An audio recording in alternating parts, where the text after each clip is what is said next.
Está escrito que o Senhor escolheu a todos nós, antes da fundação do mundo, para boas obras, para um relacionamento contigo. Eu oro para que, ao invés de nos sentirmos de lado, essa canção nos desperte a entender, nos leve a entender que já fomos escolhidos, que possamos abraçar essa escolha, que hoje também fazemos, de crer nessa verdade e andar como escolhidos do Senhor, andar como representantes teus nessa terra, como os teus filhos, para quem o Senhor tem tantos propósitos e tantos planos para abençoar toda a terra, Pai.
Sincera de um adorador, me separou, me marcou no seu altar para servir.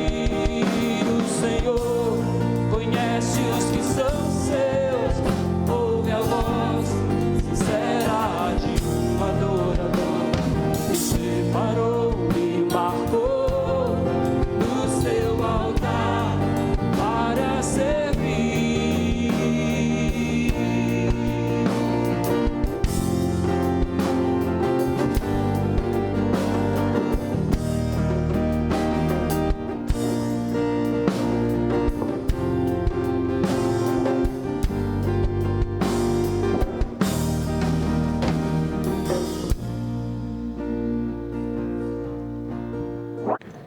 Eu queria então ler com você a palavra de Deus. Lá no Antigo Testamento, depois de Samuel, 1º, 2º Crônicas, você vai achar Esdras capítulo 7. Vamos ver aí junto um pouquinho esse livro tão importante da Bíblia que nos traz tanta coisa boa.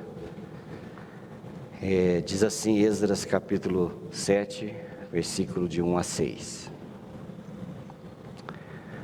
Passada estas coisas, no reinado de Artaxerxes, rei da Pérsia, Esdras, filho de Seraías, de Azarias, de Ilquias, vai passando, filho de quem foram? De Salom, Zadok, Aitube, Amarias, Azarias, Meraiote, filho de Zeraías, filho de Uzi, que foi de Buque, que foi de Abissua, que foi de Finéias, Eleazar, que foi de Arão, o sumo sacerdote. Este Esdras subiu da Babilônia. Ele era escriba versado na lei de Moisés, dada pelo Senhor, Deus de Israel, e segundo a boa mão do Senhor seu Deus, que estava sobre ele, o rei lhe concedeu tudo quanto lhe pedira. Aí conta o aparecimento de Esdras. No comecinho você viu lá, depois desses dias, que parece que até Esdras capítulo 6 é uma continuação de 1º e 2º Crônicas. Então, praticamente é a mesma pessoa que até ali havia escrito. Depois a gente vai ver aqui. Então, conta o surgimento deste homem de Deus na história bíblica. Mas também gostaria de ler com vocês João 14, versos 23 e 24, que também tem uma ligação do que a Bíblia mostra. Então, João 14, versos 23 e 24, fala assim: Respondeu Jesus: Se alguém me ama, guardará a minha palavra, e meu Pai o amará, e viveremos para ele, e faremos nele morada. Quem não me ama, não guarda as minhas palavras, e a palavra que estais ouvindo não é minha, mas do Pai que me enviou. Esses pequenos 2 versos da Bíblia têm muito a ver com Esdras, porque Esdras foi alguém que amava a palavra e a praticava, assim como Jesus o foi. Bom, sempre gosto de fazer a gente pensar um pouquinho nas coisas que nós vivemos no dia a dia. Talvez você se identifique ou não, ou se pergunte por quê, né? Essa canção que o ministério aí do Dino e a Dina trouxeram, O Senhor conhece os que são seus, é do Renascer, né? Amo aquele povo. As músicas são maravilhosas. E essa música especialmente, eu vivo ouvindo no carro. Aí quando eu ouvi o refrão, deu até um... deu streamlick aqui, sabe streamlick de crente? Quem aqui já teve streamlick de crente? Afinal, agora as pessoas já teve streamlick de crente, né? Porque crente tem os streamlick, né? Gostoso, a gente fala de fé, de experiência, dá o nome que quiser, né? Mas é importante para nós. Eu falo que foi, quando eu li assim, o Senhor conhece os que são seus, eu falei, esse coisa boa. Mas vamos pensar, só para a gente raciocinar um pouquinho. Fico pensando, depois que eu li Êxodo, a gente vai chegar lá, depois eu vou falar aqui, depois vamos lá para o último lugar. Só vamos lembrar depois. Mas você já orou pedindo ao Senhor por saúde, por bem-estar, mas logo depois já saiu correndo para os médicos, correndo comprar remédio, correndo para tudo? Você já orou pedindo milagre financeiro, uma série de coisas, mas depois saiu correndo fazer empréstimo, saiu correndo emprestar, saiu correndo desesperar? para fazer um muro maior do que eu tinha antes, para fazer um abismo, né? Pular de um abismo maior do que o outro. Acontece. Você já orou pedindo por justiça a Deus para a sua vida e depois saiu correndo fazer a sua própria justiça do seu jeito, conforme você achava que era? Bom, você tem várias situações, e são coisas que eu lembrei aqui, porque são coisas que eu já fiz. Então eu fiquei pensando na minha própria experiência. E diz que pregar é ficar sempre nu diante dos outros, né? Esse é o mal do pregador. Por isso que o pregador muitas vezes é sempre mal interpretado. Porque a gente dá as suas próprias experiências e se desnuda, né? Conta as coisas. Mas são coisas que a gente faz, que a gente passa ou já passou. Eu acredito que já passei. Mas vamos prosseguir. Porque sempre tem as recaídas. Que Deus guarde sempre. Mas você tem a sua experiência. Qual foi as coisas que você já orou, mas não teve paciência de esperar e saiu fazendo do seu jeito? Pensa aí. Tem muitas coisas. Você tem suas experiências, sua vida, sua história, seu jeito de ser, de viver, de ser criado, de criar. Tantas coisas, né? Mas tá bom. Já a gente volta lá, tá? Aqui a gente vê aqui, como eu já falei aqui, Esdras, que é esse livro precioso da Bíblia, que praticamente é a sequência de 2 Crônicas. Provavelmente depois, né, do capítulo 7 em diante, passa a ser escrito por este homem, Esdras. Porque você vê que, se você for ler bem certinho, você vai ver que ele passa a escrever na primeira pessoa, ele passa a contar as coisas, e muitos chamam esse livro de Memórias de Esdras, que também certamente foi para Neemias, e esse é um livro que foi escrito e compartilhado lá pelos anos 500 a.C., lá onde o povo estava recém-saído do cativeiro babilônico. Então os acontecimentos aqui narrados aqui por Esdras, eles cobrem praticamente um século, né? Tudo que você vai ler no livro de Esdras e Neemias, você vai ver um período de 100 anos, e naqueles 100 anos muitas coisas aconteceram que você lê na Bíblia.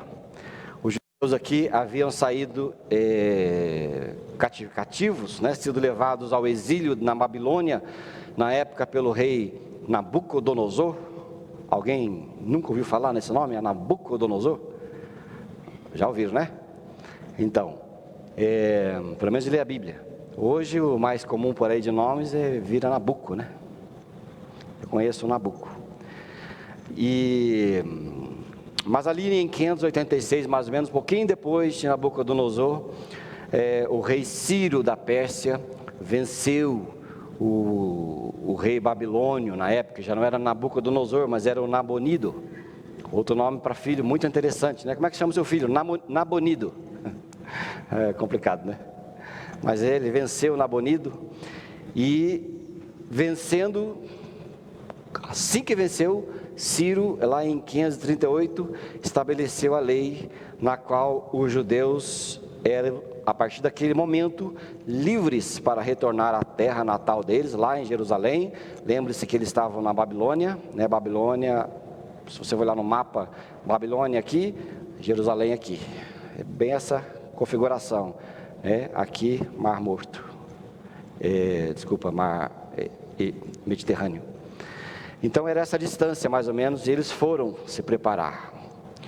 Esdras aqui no hebraico, se for ver lá o livro de Esdras, né, é uma palavra hebraica que o nome, ele se transforma em Ezra, quase Esdras mesmo, que significa aquele que ajuda, o ajudador, o auxiliador. Você veja? Tudo tem um significado interessante, né? E ele era uma figura de Cristo no Antigo Testamento, com o mesmo coração de Jesus Cristo no Antigo Testamento. Você veja, lembra do segundo texto que nós lemos lá no começo? Que falava assim, que Jesus falou: se alguém me ama, guardará as minhas palavras, e o meu Pai o amará, viveremos nele e faremos nele morada. É o mesmo pensamento. É o mesmo jeito de viver de Esdras e Jesus lá do Antigo Testamento. Então, não à toa, Esdras era esse homem também conhecido como auxiliador, o ajudador, aquele que guia, aquele que tem a palavra. Então, isso é um fato muito interessante da Bíblia, né? Esdras, ele é esse sujeito aqui que, se você for ver, lá no Novo Testamento, na genealogia de Jesus, sabe aquela genealogia que muita gente diz que não serve para que é?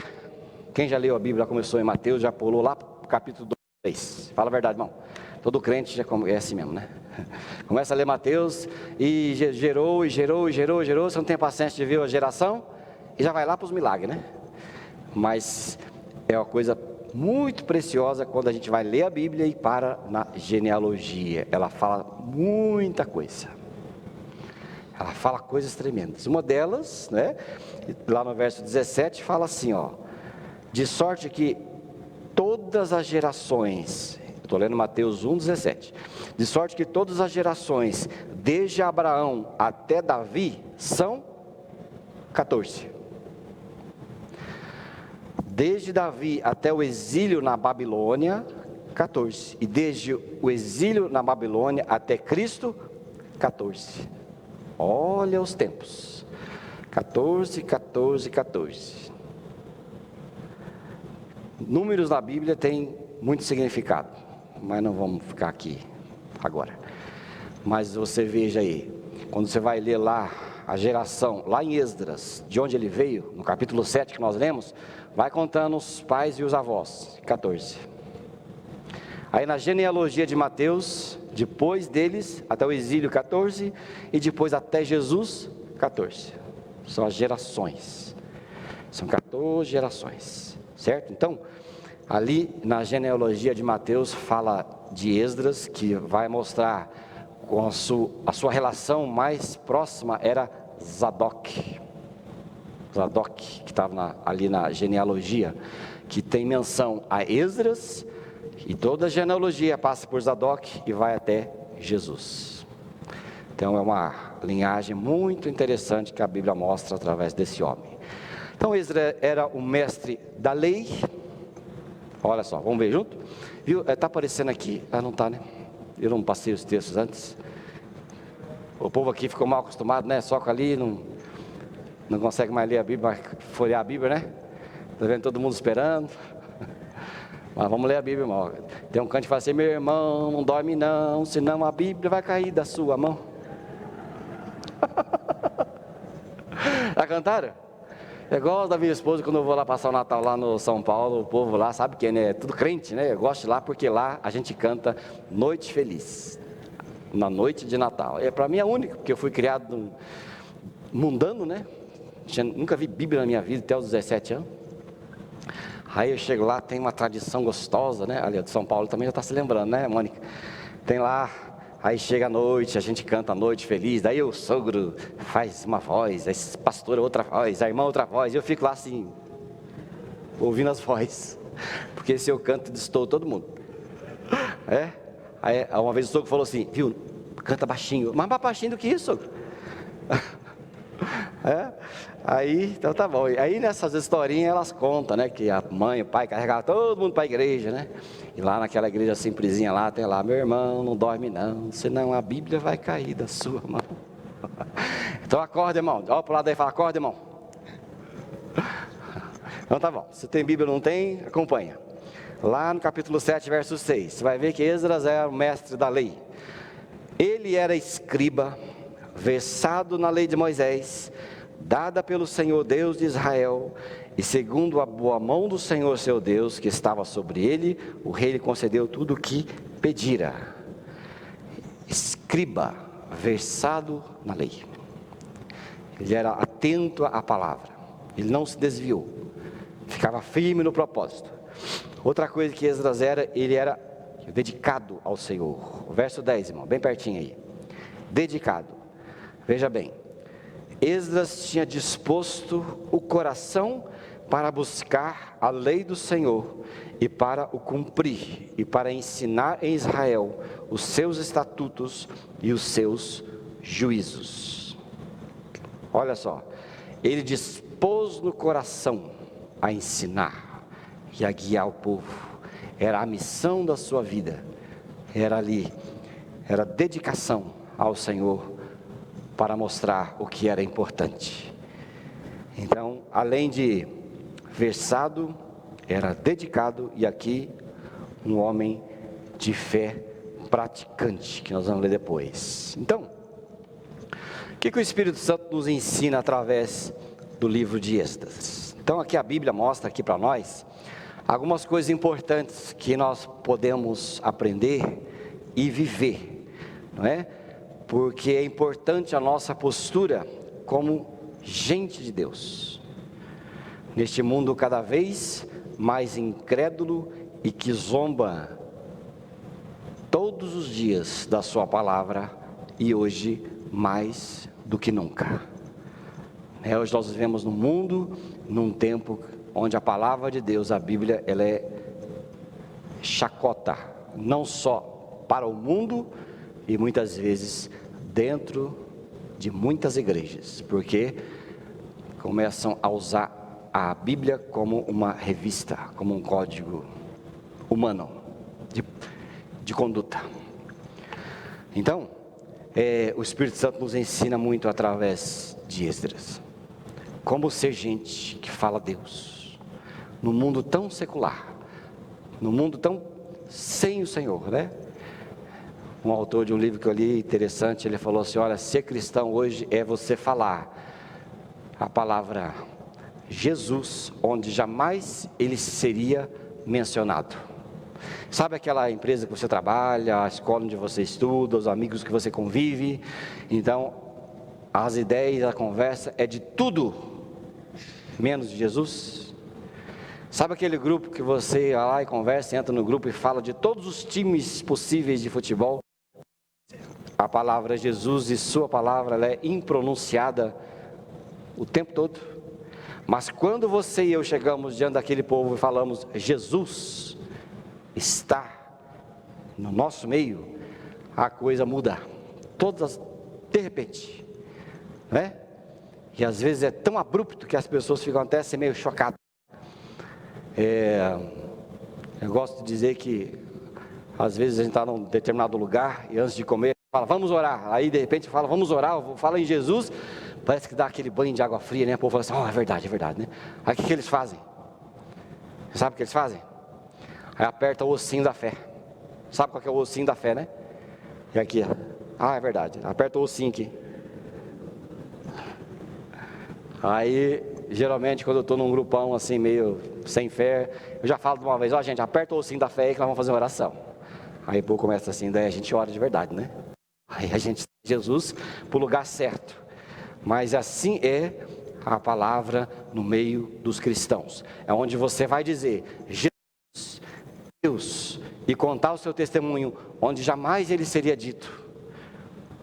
Nos lugares mais improváveis, mas ali é o lugar de você ser sal e luz, onde você leva Jesus para as pessoas. Então, coisa interessante aqui em Esdras, capítulo 9, versículo 13, você vai ver algumas coisas que o Espírito Santo nos ensina. Primeiro aqui, é que o Senhor é fiel e as suas promessas e a sua misericórdia vão além da sua ira.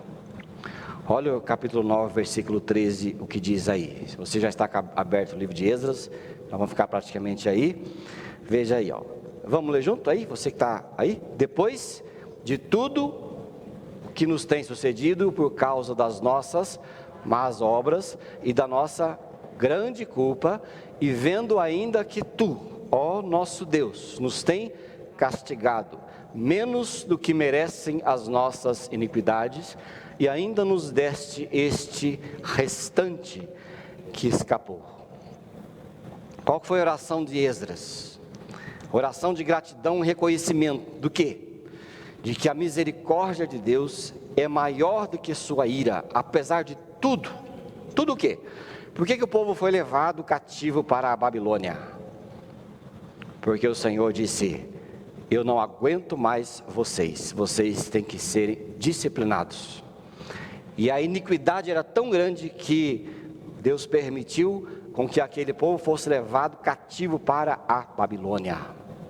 e ali passasse muito tempo naquele lugar, até que Deus novamente viu que o tempo estava previsto, que já estava se cumprido, levantou Esdras e levantou um rei ali, porque vamos ver aqui que Deus usa tudo sob o seu propósito, e ali ele levantou esse povo, e o Esdras descobriu sim, que Deus não havia castigado aos judeus na medida do que mereciam, por causa da sua idolatria, por causa do seu abandono à sua palavra, por causa da sua falta de testemunho, por causa da sua indisciplina, por causa de tudo, do reconhecimento, mais ainda, né?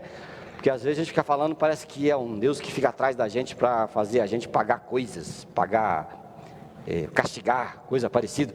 Mas mais do que isso, aquele povo abandonou aquele a quem os tratava bem, aquele a quem Deus fazia seus milagres, sustentava, zelava, cuidava, e depois de tudo isso recebeu com ingratidão.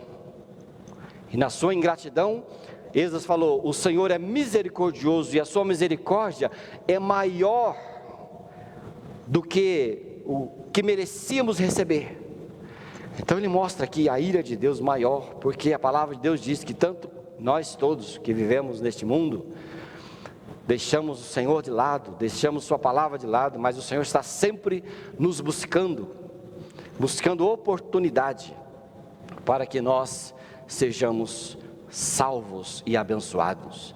Deus vai atrás de nós, Deus nos busca, enviou o seu Filho para nos buscar, para nos salvar, nos abençoar e ministrar a nossa vida, e desta maneira mostra que não dá o que merecemos, porque o que nós merecemos? Nós merecemos nada.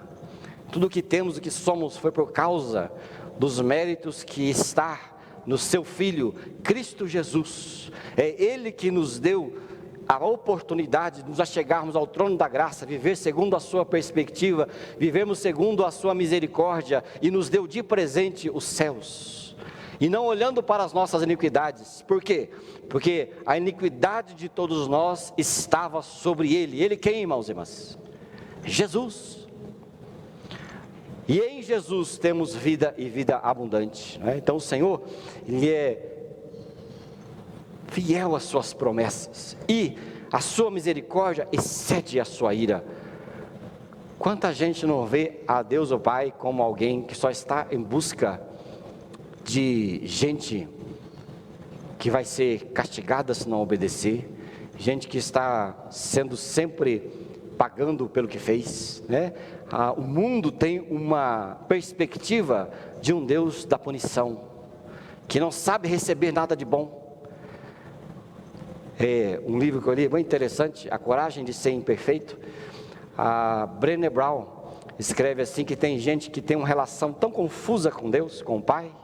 Primeiro que não chama Deus de Pai, né?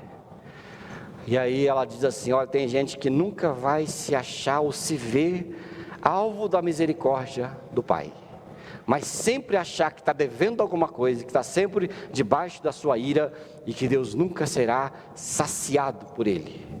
Aí ela conta uma coisa muito interessante, que muito tempo fez parte da minha vida. Sabe aquelas situações que você vive? Como por exemplo, de repente você está numa situação muito boa, né? Você recebeu uma herança, aí a sua saúde, os seus hormônios estão assim, tudo naquela coisa boa assim, tudo regulado, né? Você vai comer um frango assado, alguém aparece assim com uma costela na sua casa, do nada, já pensou? E aí de repente você chega de outro dia para trabalhar, lá no seu trabalho, o seu patrão ou patroa chega e diz assim: você recebeu uma promoção e um aumento pelo seu trabalho, olha que beleza, está ficando bom ou está ficando bom? O que mais que falta? De repente, né, você consegue ali uma bonificação e troca de carro, tudo coisa material, né? Mas de repente você chega um momento e fala assim, a velha palavra que eu já fiz muitas vezes, talvez você faça: está tudo tão bom, o que está vindo de pior daqui a pouco? O que vai acontecer de ruim? Já parou para pensar assim uma vez? Está tudo muito bom, alguma coisa ruim vai acontecer. Quem já parou para pensar isso? Por que nós somos assim, hein? Hein, Adriano? Por que nós somos desse jeito? Você não, né? Graças a Deus. Está tudo tão bom, Por que vai dar errado? Já pensei tantas vezes, eu falei, meu Deus, que pensamento difícil esse. É gente que não sabe olhar com perspectiva de Deus para a sua vida, com esperança, e saber que Deus é um Deus que olha para nós, não com a sua ira, mas com a sua misericórdia, porque Ele sabe quem somos, o que somos, e nós precisamos a cada dia aprender a viver debaixo da sua graça e seu amor, acima de todas as coisas. Coisas ruins acontecem, mas coisas boas também acontecem, não é verdade? E Ele olha para nós e fala, olha, a minha misericórdia excede a ira, excede tudo, porque ainda que vocês, ali no caso dos judeus, são castigados, eu tenho para vocês um lugar bom, terra boa, vida boa, e eu quero que vocês voltem ao princípio de tudo. Então Esdras descobriu, ele fala assim, meu Deus, de tudo que nós fizemos, nós ainda temos muito, Deus não acabou com a gente, aliás, estamos voltando a Jerusalém. Aí, no finalzinho do versículo você viu, ainda nos deste este restante que escapou. Quem que é o restante que escapou? Um povo para voltar a Jerusalém e povoar a terra, e novamente viver na presença de Deus, o Senhor. Não é? É um Deus maravilhoso e da sua graça que está sempre conosco. Quando alguma coisa acontecer de bom com você, não fique esperando algo de ruim logo em seguida, mas louve ao Senhor, louve a Deus, agradeça, tenha um coração disposto a receber coisas boas, porque tem gente que não sabe receber coisas boas, tem gente que é tão inferiorizada que não consegue saber que é amada, não consegue saber que é valorizada, não consegue saber que para Deus, você e eu somos, sim, em Cristo, valiosos. Amém, irmãos? Não é? Aprender. Aqui, capítulo 6, verso 22 de Esdras, você vai ver uma coisa interessante. Deus trabalha providencialmente de todas as formas, especialmente através de governantes, de pessoas, para realizar os seus propósitos. Leia a história, mas vamos ver aqui o 6, verso 22. Diz assim, olha, vamos ler junto ali, povo? Celebraram a festa dos pães ázimos por 7 dias, com alegria, porque o Senhor os tinha alegrado, mudando o coração do rei da Síria a favor deles, para lhes fortalecer as mãos na obra da casa de Deus, o Deus de Israel. Você sabia que todas as coisas que estão debaixo deste sol aí que nós temos, que o Senhor tem tudo sob controle? Você sabia que, por mais que vivamos debaixo de governos, o Senhor usa os governos segundo o seu propósito? Por isso que a palavra de Deus diz para nós orar por aqueles que nos governam. Você já leu isso lá em 1 e 2 Timóteo? Já leu ou não leu? Orar por aqueles que nos governam. Por isso que eu sou muito resistente e raramente, a não ser que alguns caçadores, né? Os caçadores de notícia a encontre, mas eu raramente coloco nesse negócio de internet, fala ou outra coisa qualquer, raramente falo mal de governo. Se vocês já me viram falando isso, me corrijam depois. E eu não gosto de quem fica falando mal do governo, seja quem for, seja qual for, qual partido for. E eu falo sempre para os líderes desta igreja, cuidado com o que você coloca na internet, porque você representa uma igreja. De vez em quando alguns escapam aí, tem que corrigir de novo, mas não pode. A Bíblia diz para orar por aqueles que nos governam, porque da oração por aqueles que nos governam, Deus tem sob controle, tá certo? Quando você não aceita, acontece essa desgraceira toda aí. Você viu o que está acontecendo lá nos Estados Unidos? Aceita, não aceita, é válido, não é válido, só sai quando me tirar. E o povo vai para a rua, e o povo faz baderna, e morre gente inocente, e morre gente que de tudo quanto é jeito, e se espancam e fazem de tudo. Aí ontem alguém me falou uma coisa muito importante, não lembro quem me falou, mas falou. Alguém me falou, se estiver aqui, ergue a mão. Mas aí me falou assim: pastor, você viu que quando as nações deixam a palavra de Deus, os princípios de Deus, elas entram em decadência?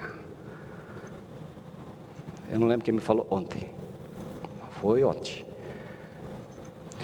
E eu falei, é verdade. E é o caso dessas nações que eram cristãs, mas abandonaram a palavra de Deus e agora vivem sempre em decadência. Porque ascendência material não significa ascendência na qualidade de viver. Aliás, a ascendência material aumenta o egoísmo, aumenta a discórdia, aumenta tantas coisas, não é verdade? Mas quando acontece, cai. Mas a Bíblia fala assim: orai pelos seus governantes, seja quem for. E aqui, a história mostra que Deus age na vida dos governantes. Ele agiu na vida de Faraó, certo ou errado é com Deus. Ele agiu na vida dos reis, agiu na vida usou Nabucodonosor para levar um povo cativo para a Babilônia. Por quê? Porque Nabucodonosor era poderoso? Também, mas era porque já estava ali. Deus havia dito para aquele povo: vocês, pela iniquidade de vocês, serão corrigidos. E usou Nabucodonosor. No tempo da correção, voltou a usar o rei da Pérsia, Ciro, para autorizar Esdras a levar o povo de volta. E aqui diz o verso que você leu: celebraram a festa com alegria, porque o Senhor os tinha alegrado, mudando o coração do rei da Assíria a favor deles. Deus mudando o coração do rei da Síria. É Deus quem faz todas as coisas. Não pensem vocês que fica aí batendo boca aí que a coisa aí é aqui, nesse âmbito aqui, não.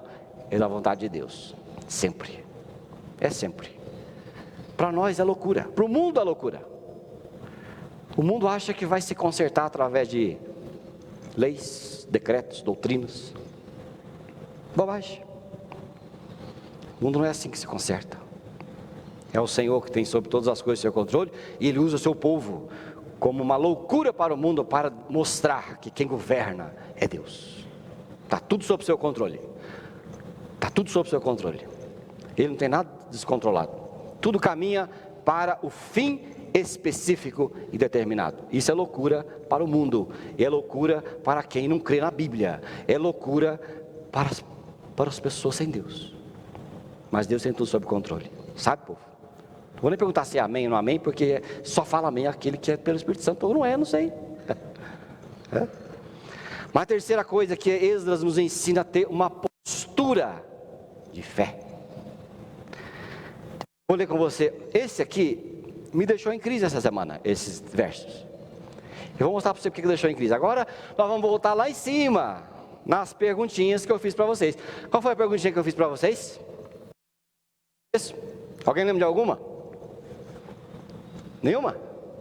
Ou lembra? Lembra? Qual foi, Mara?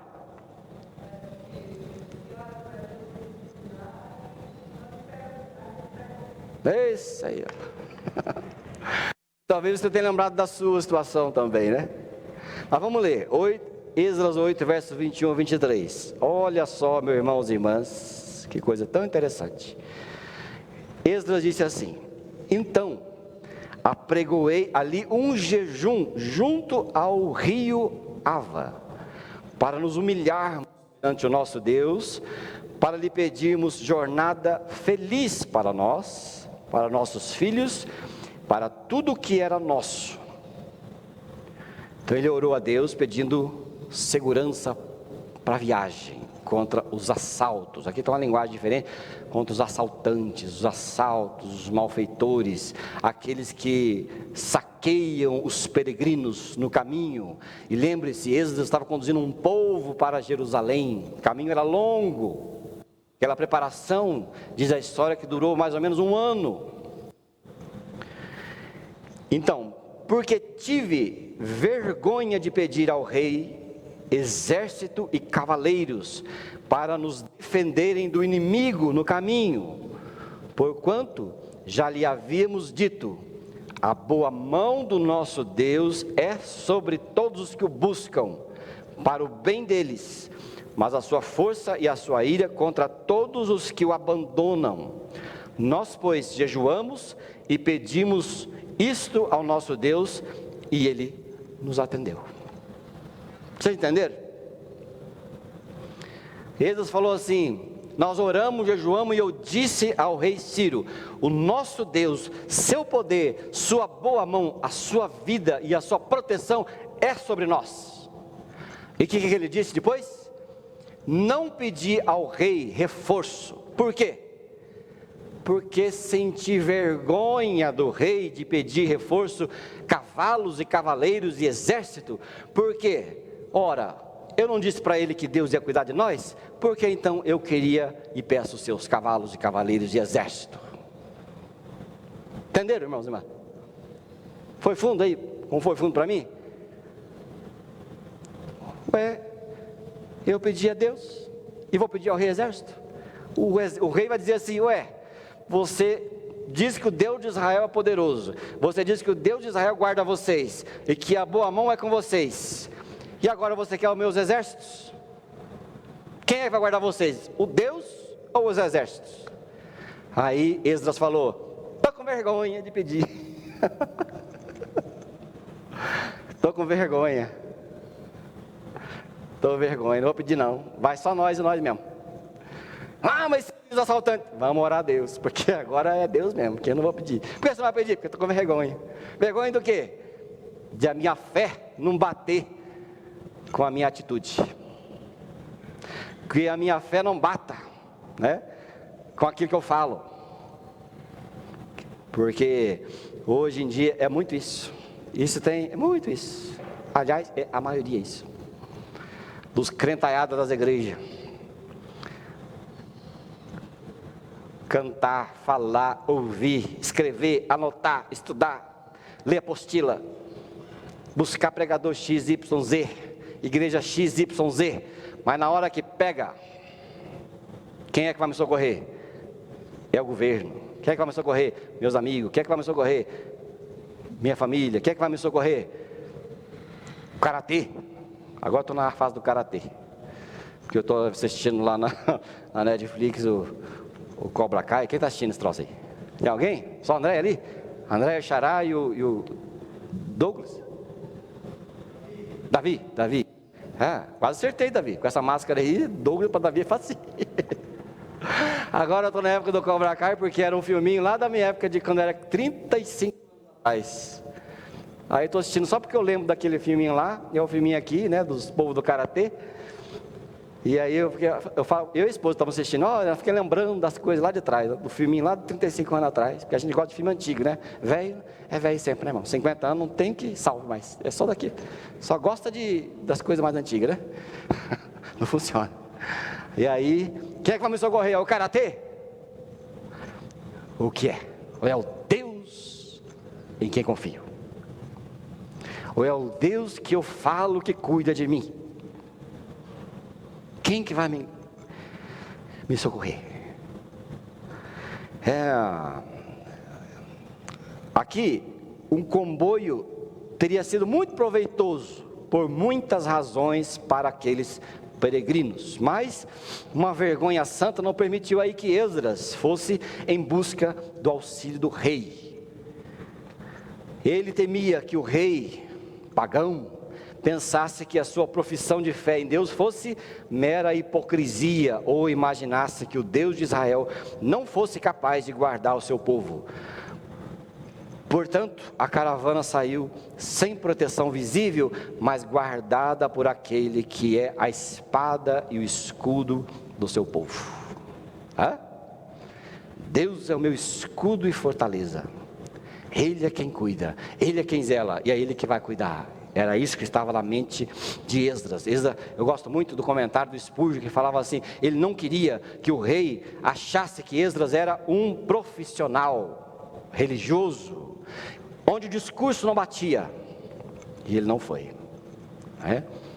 Então, um comentário do Spurgeon muito interessante diz assim, que devemos nos preocupar com o fato de que poucos cristãos sentem esse zelo por Deus, mesmo aqueles que em certa medida, caminham por fé.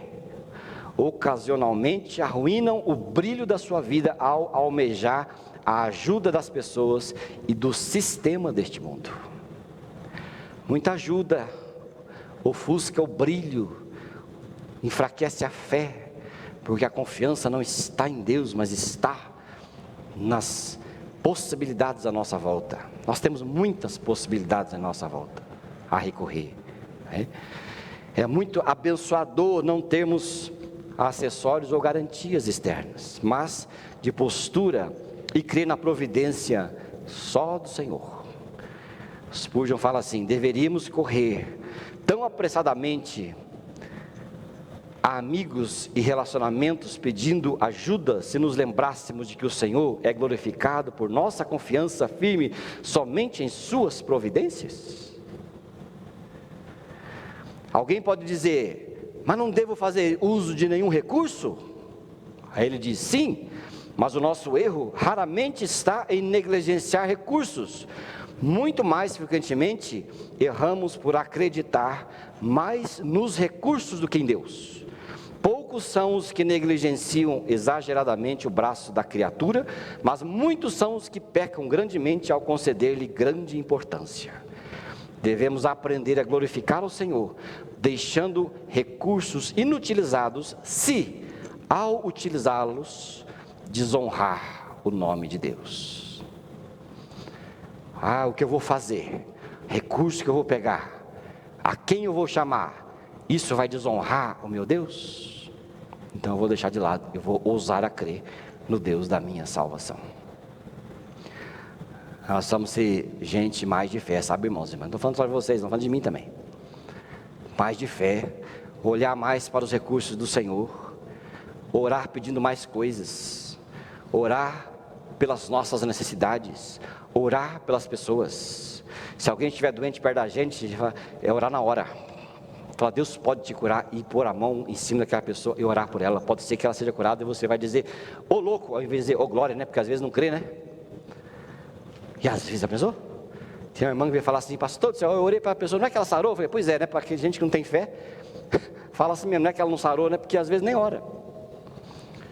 A gente precisa ser mais ousados, levantar pela manhã, e ao invés de ligar o jornal, aquele jornal lixo que tem pelas manhãs em tudo quanto é lugar, ler a palavra de Deus e orar.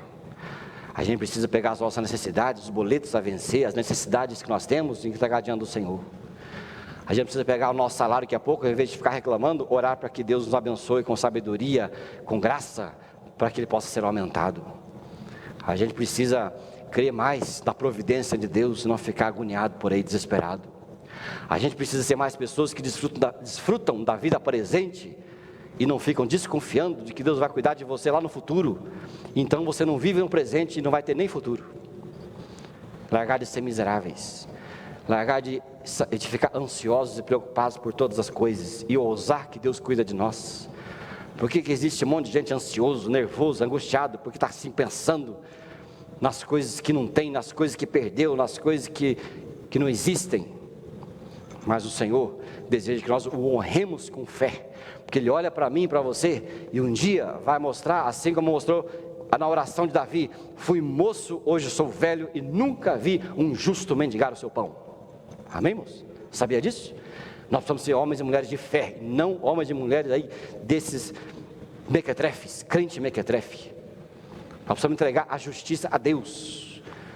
Nós precisamos servir ao Senhor, ao invés de achar que estamos servindo as pessoas. Nós precisamos ser homens do Evangelho, mulheres do Evangelho. Nós precisamos ser ousados. Nós precisamos largar de deixar um pé numa canoa, o pé na outra canoa, e colocar os dois pés numa canoa só, seja da fé ou seja da perdição de uma vez. Porque a desgraça dos crentes infelizes é porque eles estão com um pé numa canoa e o pé na outra canoa. E aí não sabe se pecam ou se não pecam. Aí não sabe se vive para Deus ou vive para o mundo. Aí não sabe se vai no carnaval ou vai no encontro de carnaval. Aí não sabe se lê a Bíblia ou se lê outra coisa qualquer.